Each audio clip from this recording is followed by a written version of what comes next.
Welcome to the Life Expansion After 50 podcast. Today's episode will be about the cue or stimulus step of the expanded stimulus response cycle. And this is something that's proprietary for me. Using the expanded stimulus response cycle, which I will review in a few minutes, I'll illustrate how we can make the shift from have do be to be do have. You know how when you're scrolling through social media or reading a self-help book and you think, that's great advice, but it never seems to work for me. This life expansion work is for everyone, but I would say everyone is not ready for it. It's for the person who knows deep down that they didn't come this far just to come this far. It's also for the person who hasn't yet taken that first step. You may feel paralyzed by fear or doubt, but you know in your heart, your heart is calling you towards purpose, growth, self-actualization.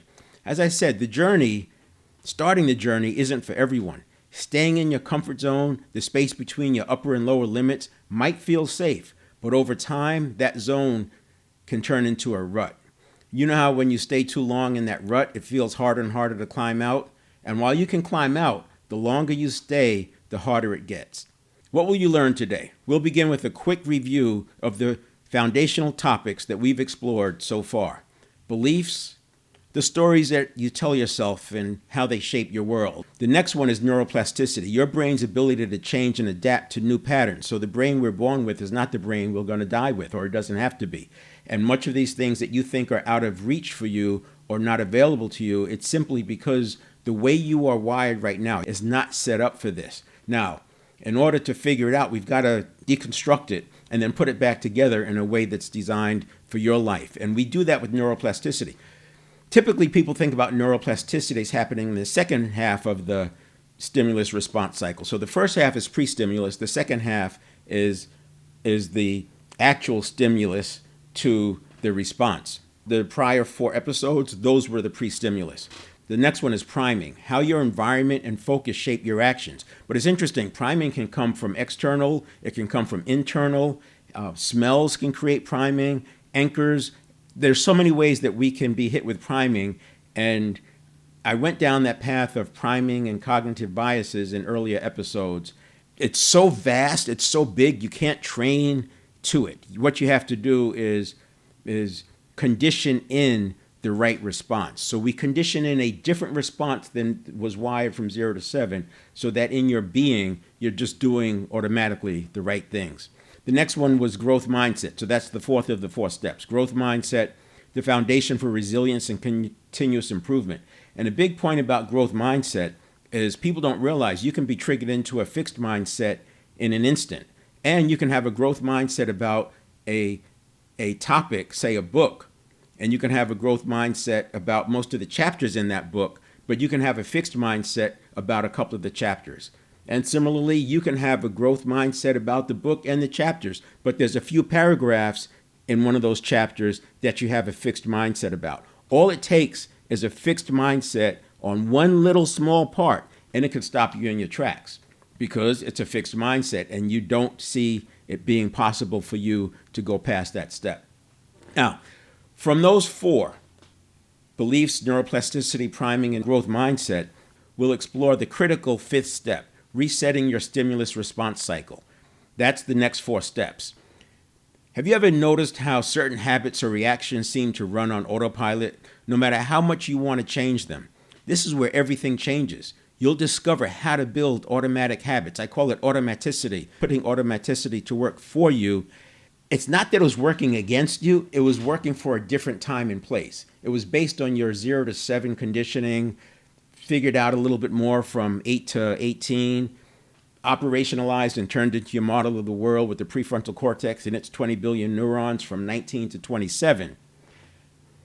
But that's a different world. Now, if you were born 500 years ago, your 0 to 7 world is probably not that different from your 45-year-old world. But today, think about it. Moore's Law instated in 1970, 67 or so, that we're going to double technology capability every 12 months. It was later adjusted to every 18 months. It's probably back to 12 months now. But we are on, if you think about a compounding curve, we are on that super steep part. We're on that vertical part of that compounding curve. That's why the VUCA, volatility, uncertainty, complexity, and ambiguity, is every day you wake up, it's something different. It's just so much out there, that arcing of that Moore's Law curve. And now that compounding is, we are here. And with artificial intelligence programming the next apps, and those apps are programming the future ones after that, you know it's going to be moving fast. So we have to have a different approach. This is necessary, I say now, because what you've always done won't work. And now it'll work if you want to stay in that zone, but that's going to become a rut. And I think there's a place there. I'm not saying that there's no hating here, right? But if you are called to do more, if you are listening to the calling of your heart, you're going to have to shift how you approach this. And that's why we make the shift from have, do, be to be, do, have. So you'll discover how to build automatic habits that align with your vision, making your aspirations not just possible, but inevitable. The time to act is now, not because it's easy. It isn't. This journey requires you to confront the survival mechanisms you've relied on your whole life. But here's the truth. Those mechanisms were designed to keep you safe, not to help you thrive. And they were designed to keep you safe in a past world, so to speak. Have you ever felt like you're waiting for the right time to pursue your dreams, only to realize that time never comes? If you've ever felt that your vision is out of reach, I want you to know that's not true. What you desire is closer than you think. But the chasm to get there is scary. It's not difficult. It's not like climbing a mountain, but it's scary because you're facing the things that you've avoided, for some of us, decades. You simply need the tools to step into your potential, to take charge of your agency, and to design a life that you love. So, are you ready to say goodbye to self-sabotage, to break free from the habits and beliefs that no longer serve you, to finally step into the life you've been dreaming of? Let's get started. Your hero's journey begins today. So, as I said, we talked about, in the last 4 episodes, I talked about beliefs, and I combined it with condition. And then I went to neuroplasticity and then priming. And then last week we talked about the growth mindset. If we have those 4 boxes up here, and I'm going to simplify it by calling it belief. I explore it a little bit more, but the point is, these things, this is like looking into that pot of spaghetti. You can put any one of them in front of the other. So beliefs, neuroplasticity, priming, and then growth mindset. You can put any one of them in front of the other. As I change this, my beliefs get easier to change. As I change my beliefs, neuroplasticity gets easier. Depending on my priming, I may access different beliefs. Depending on my priming, I may or may not be able to access neuroplasticity. My mindset can affect all of these. All of these can affect the mindset. So this is a loop. Now, when I talk about making the shift from have, do, be to be, do, have, if you've been involved in personal development over the last couple of decades, you've probably heard a lot about state. You can say that people say you have to be in the right state. I would say when you're in the right state, you have your butterflies flying in formation. Your ducks are in a row. And because of the way physiology works, we can get to that state by doing things physically, right? We can push ourselves. We can jump around. We can listen to music. I talked last week, I have an anchor. When I get up to speak, I have an anchor that I fire off, and that puts me into that state. But that's temporary, and it's sort of artificial. And if you're not at that next level, you can still be knocked out of state. And once you get knocked out of state, and this has happened, you've actually seen this happen with people, fighters. It's good, you watch fighters where, Mike Tyson has said everybody has a plan until they get punched in the face. You can see sometimes when a person's state just shifts. Then, I like to talk about the Navy SEALs and the Rangers because I was trained as an Army Ranger. I also trained with Navy SEALs. And it's interesting because this community, they get knocked in the face. It doesn't change their state. They just keep going with the same thing. You can take them out completely before you see the state change. Why? Because they have moved beyond that. You could say that they are in a state of being. Hopefully you can see the state of being as different from state. Where I want to take it, in order to live the life that you're designing and to love living that life, you actually have to take that next step into being. And the next step into being is why we have the shift from have, do, be to be, do, have. So being, we're not human doings, right? We're human beings. Now, if you think about, if I said to you, think about a person who you look up to as a great quote, blank, whatever that is for you. If you're a speaker, if you're a manager, if you're a leader, if you're an entrepreneur, there's somebody who embodies what you want to become. They just have everything there. You can probably think of that person. For most of them, I would say they are being. Now, there are other people who have stage presence, and when they're on stage, they're one thing, but when they get off stage, they're something different. I'm not talking about that. I'm talking about these people who are just being. That's just who they are. It exudes from them. That is the being that I'm talking about. And it's a set of habits. It's looking into that pot of spaghetti and organizing all of those strands into a way that serves this. The way they're set up today made sense when you were 10 years old. This is the thing, you are what you were when you were 10. That's been around for decades, long before we started talking about 0 to 7. Back then we were talking about 0 to 3, that most of your habits are formed, but it's really 0 to 7. But when you are what you were when you were 10, that's so old, it was well before that. But it's because if you look at who a person is at 10 years old, and you look at the headlines that were out there and the narratives that were out there when they were 10, you can see the synchronicity there. But it's not just about being. This is the be. And that's what those first 4 steps are about. The second way I want to look at this is, now let's say that we have these 4 steps, right? We have the beliefs, we have the neuroplasticity, we have the priming, and we have the mindset. What we're doing in this program, because it's like the spaghetti and it's bit by bit, and the more you take out, the more you learn about it. And if you're taking off, imagine trying to take each one out without breaking the strand, right? You're trying to take each spaghetti strand out. So this to me is a good metaphor for it, because that's what it feels like sometimes, which is why self-coaching, while it's achievable once you've gotten through this, I think is difficult without it, because this just too interconnected. What we want to do is run laps around this. And I talk about it in my 7 fitness areas. I talk about it as running laps around the first 4, mental, physical, spiritual, and emotional, which covers the be and the do. And then the have is the relationships, professional, and financial. Too many people start with what they want to have, and then they never get there because there's too many obstacles. As I said, it's like this thing of spaghetti. And if you think about the mental, physical, spiritual, as I talk about in the 7 fitness series, what we're doing is upgrading our, I would call it character, but maybe it's our essence, to be prepared for that next thing that we want to have, right? And because we have to do some things to get there. So the idea here is that we're never done. We're always going up. We're always going up. And with VUCA, the volatility and uncertainty, et cetera, it's always going to be hitting us. We have to have a consistent strategy where you're going along operationally, and then it's time to make an adjustment. That's your pivot. That's your project. And then you kind of go along operationally, and you're getting ad fatigue, and you make a pivot. You change. That's your project. That's your pivot. And then you go along. That's how the arc of going up actually works. It's not a straight line.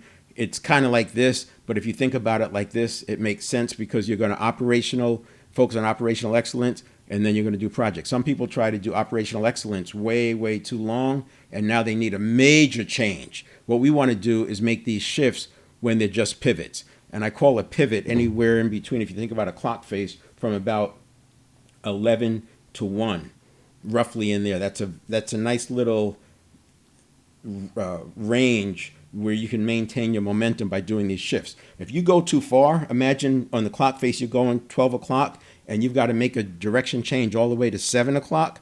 That's too much. You got to give up all your momentum. Even going to 9 o'clock, you have to give up your momentum. Think about a car or a motorcycle, bicycle driving down the road. In order to make a 90-degree turn, you have to slow down to almost single digits. But if you make those shifts from just 1 o'clock to 11 o'clock, you can maintain your momentum in there. We're going to keep spiraling up. We're going to keep spiraling up, and eventually you get to the prize. But I don't think this is a once and done, because once you get there, you'll see the next opportunity, because we are about life expansion. We are about living into that same life force that keeps us alive and keeps everything around us alive. That's what we want. Too often what we get is the mindset gets a little bit off and we take a downward spiral. Next thing you know, a belief is kicked in, a belief that, by the way, has no references that are valid today. That's why we spend some time on beliefs and references. Next thing you know, you're spiraling. Neuroplasticity goes both ways. I would say a phobia is a great example of neuroplasticity.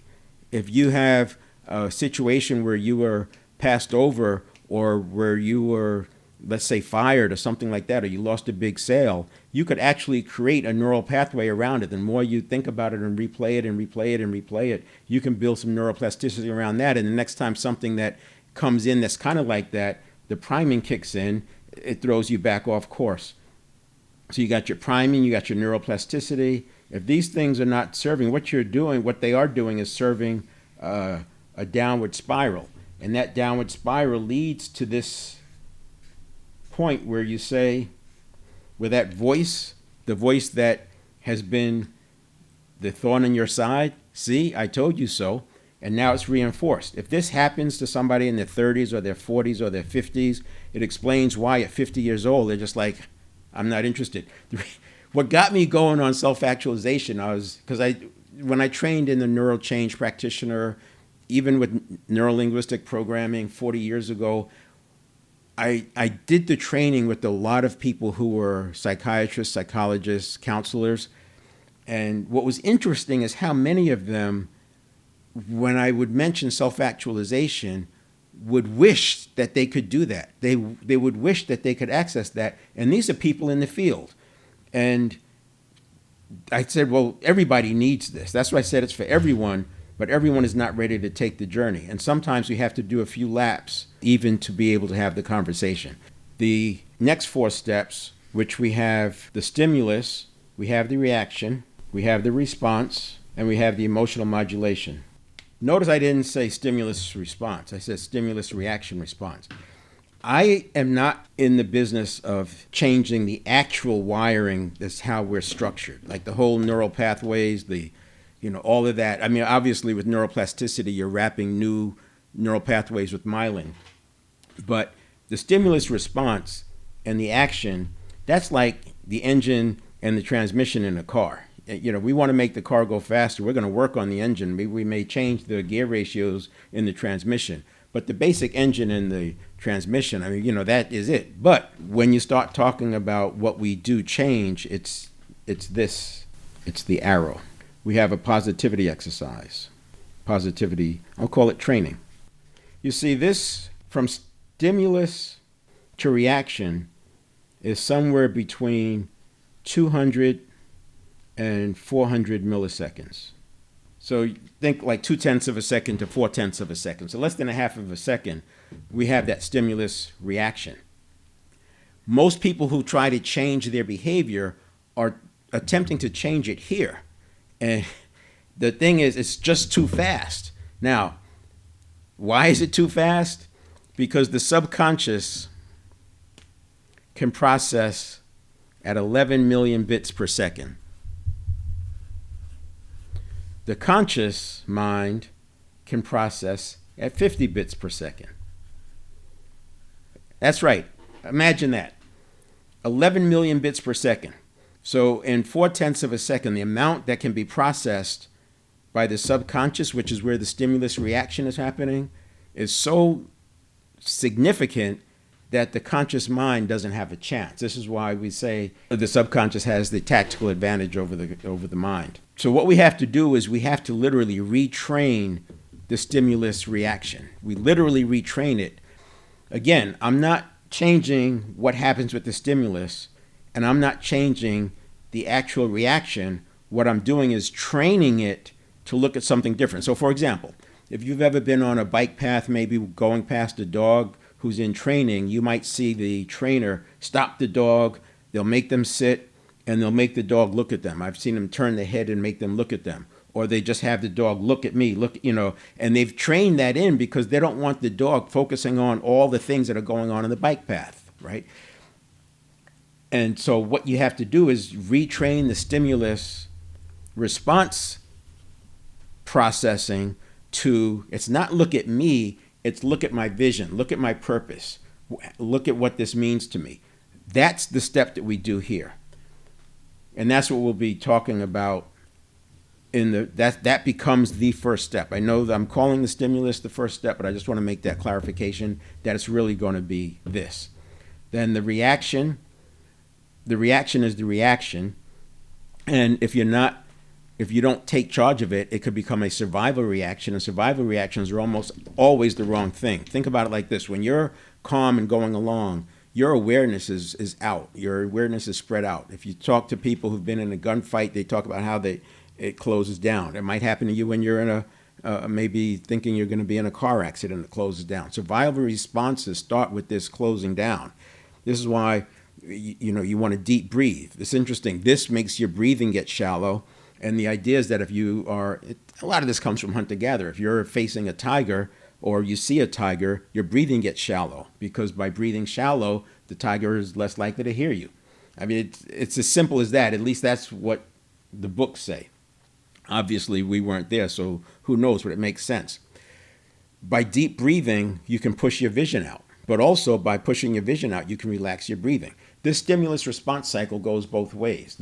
These actions that you could take. Why? Because there's 100 billion neurons that are each connected to thousands of other neurons, and they go both ways. And so this is why you can push your vision out and relax slow down your breathing. You can slow down your breathing and push your vision out. If you keep your vision coming in, other things happen because then you go from cortisol in your system to adrenaline in your system. And this is what happens in the fight, flight, freeze, or faint. But in the beginning, it's the cortisol just monitoring the threat. And as you start closing in, you're monitoring the threat. You're losing perspective on what's going on over here. You've got to keep that perspective because that's where your options are. And when you come down here, see with the Serengeti tiger, the only thing you got to do is survive the tiger. None of this other stuff matters. But because the subconscious looks at a threat every day as a Serengeti tiger, every threat is like a Serengeti tiger, you're constantly on this high alert. We've got cortisol running through our system. Sometimes we're getting tripped into adrenaline. But I would argue that in a lifetime, a person probably has, generally speaking, would have single-digit existential threats that they face, Serengeti tiger level stuff. Many people have never really faced one. But everyone's trauma, in my opinion, is significant. So you can't discount it. But what we can agree on, I think, is that the second worst thing that happened to you 5 years ago, you probably can't remember. And I would say every 5 years, if I ask that question of a person, the answer would be the same. And even if you look at the worst thing that you can remember 5 years ago, was it really existential? Was it really threatening your being, your life? Or was it just a major inconvenience? You see, why do we need to have the cortisol and the adrenaline in our system harming our cells every single day, every single hour, just because we haven't figured out the being? So this training is how we do that. And I can't get into it here. I do have a event. It's out there for now. It's called High Performance Self-Coaching, and I cover it there. I would recommend you check that out. You go to my LinkedIn profile into the events section and look for High Performance Self-Coaching, and I do cover the positivity exercise there. Let's look at this step, though, this stimulus, because I don't think people realize. So first of all, we probably can all agree that there can be an internal and it can be an external. But just think about all of the different things that come in here. You have, on the senses side, you have things you see, things you hear, things you touch, things that touch you. You have things that smells. You have tastes. If you've had food poisoning, you can probably remember that you knew the instant that what it came from. Because when it goes in, there's an instant stimulus reaction that happens, and it's a shift. But you don't know what's happening. It's just your body rejecting it or starting to reject it. and or at least putting on high alert. Think about cortisol, monitoring the threat. Next thing you know, yes, this is a threat, and upchuck, right? So that's all the senses are there. What we see, and that's a common one, obviously, what we hear, what touches us, what we touch, writing, what you write down. That's why journaling can be powerful if you especially understand journaling, not just as journaling, but as journaling as a way to help prime your being. All of this stuff, the news. This is why a lot of your success enthusiasts will say they don't watch the news. They don't want that going in. And it's interesting because things revert to the mean. You focus on principles, and I talk about that in Above the Line. Once you get above the line, and I was talking about that upward trajectory and how you go operational, then pivot, operational, and pivot, you do that based on principles. You don't do it willy-nilly. You do it based on proven empirical science principles, preferably peer-reviewed, and that's when you make your adjustments. On the advertising side, people do it with metrics when they see their conversion rate slip. But a lot of people, they keep doubling down.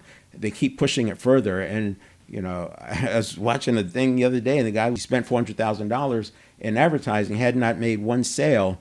And the coach said, well, what were you thinking? I know people who, if it doesn't return in the first day or two, they cancel it. They go to another one. They go to another one because the one that hits makes up for it. And copywriting people know that. They have the control, and they're constantly measuring against the control. And with artificial intelligence now writing so many headlines, I think every headline, every ad, it has to be on trial for its life.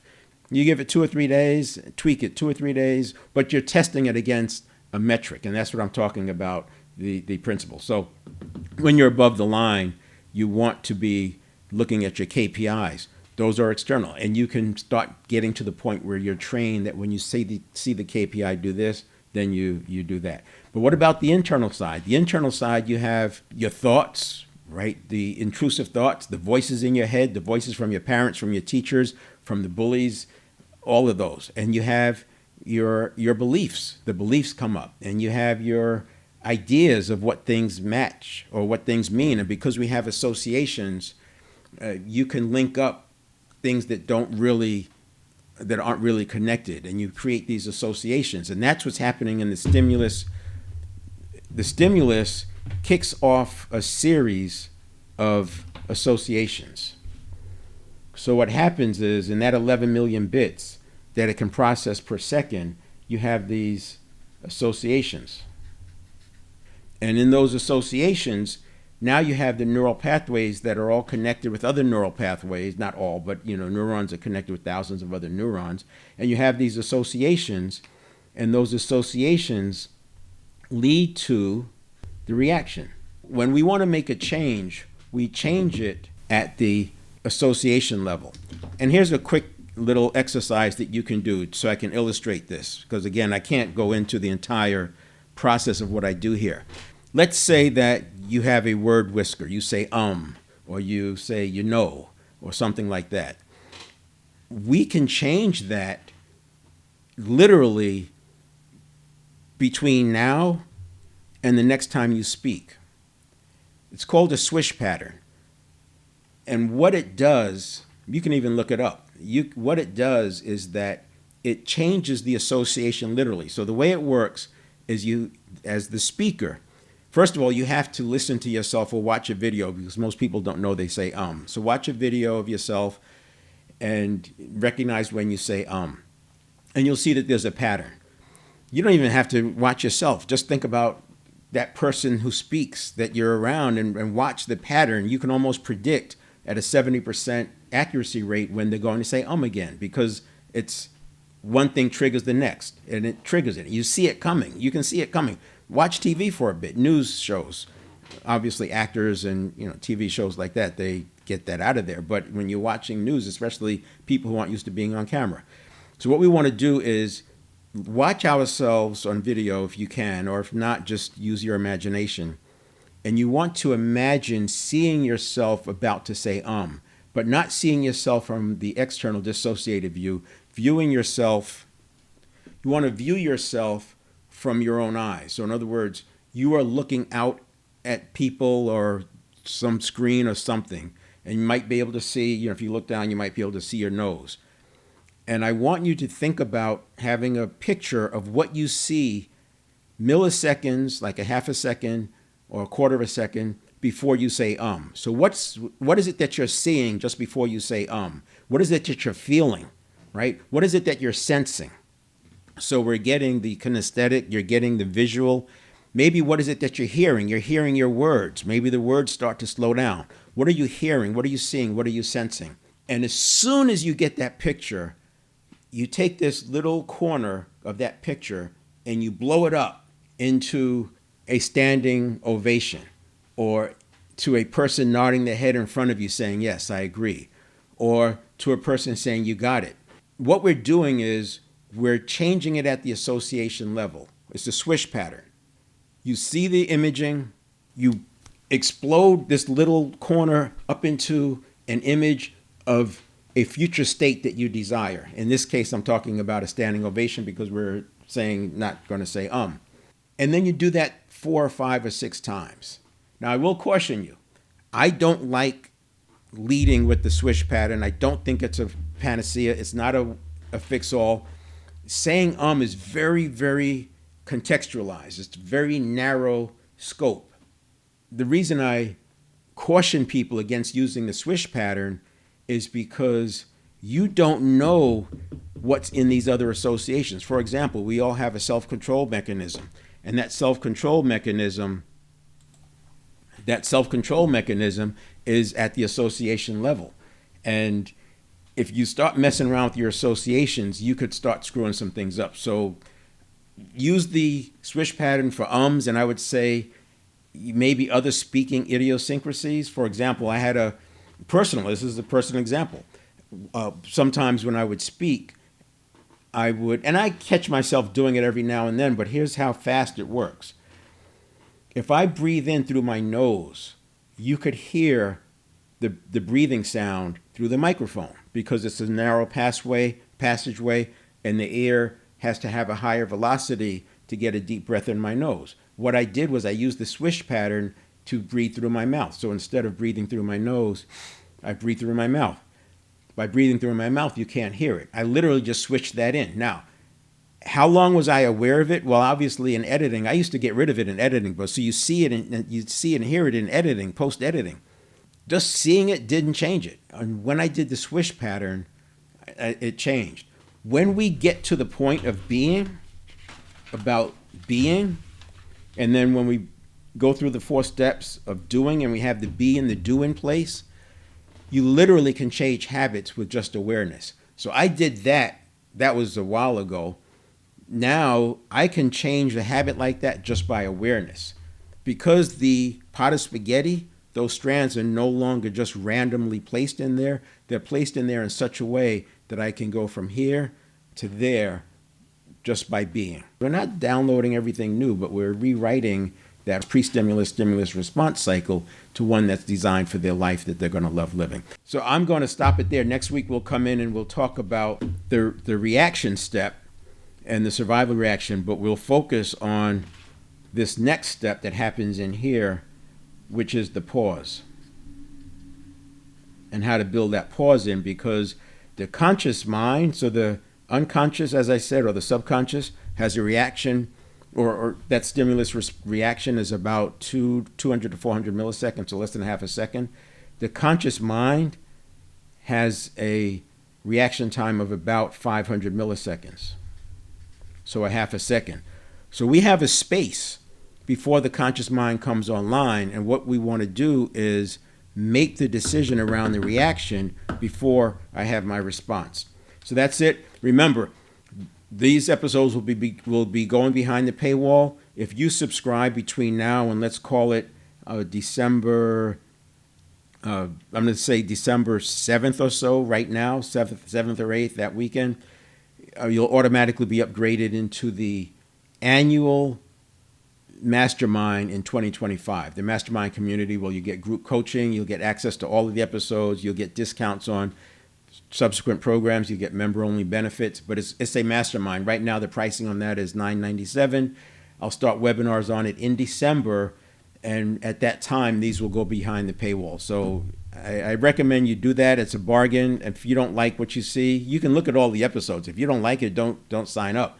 For the price of an annual subscription, you're going to get the whole 2025. Obviously, that deal won't be there 2025 for sure. I'm going to close it down either by that weekend, that second weekend in December, or once I fill up the spots that I'm allocating for that. So that's it. We will see you next week.